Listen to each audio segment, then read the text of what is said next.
আব্বা, আমি বুঝিনি আমি হুট করে চলে আসায় এত সমস্যা হয়ে যাবে।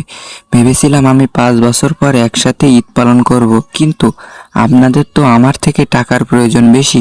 আব্বা জানেন আমি প্রবাসে বসে দিন গুনি, কবে দেশে ফিরবো, কবে আপনাদের সাথে গল্প করব, কবে আপনাদের সাথে একসাথে খেতে পারবো। কিন্তু আসার পর দেখলাম আমার সময় কাটছে না। আমার এক একটা ঘন্টা প্রবাসের এক একটা বছরের সমান হয়ে গেছে। আব্বা, আমি চলে যাচ্ছি, ঠিকই টাকা পাঠাবো, অনেক টাকা পাঠাবো। সেই টাকা দিয়ে সব ঋণ পরিশোধ করবেন, বাড়ির কাজ শুরু করে দিন। যেদিন আপনাদের সব ঋণ পরিশোধ হয়ে যাবে সেদিন একটি আলিশান বাড়ি বানিয়ে ফেলবেন। যেদিন আপনাদের সকল প্রয়োজন শেষ হয়ে যাবে সেদিন আমাকে বললেন, সেদিন আমি দেশে ফিরবো।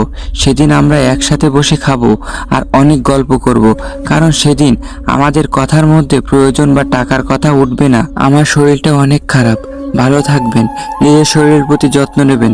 ইতি, আপনার ছেলে।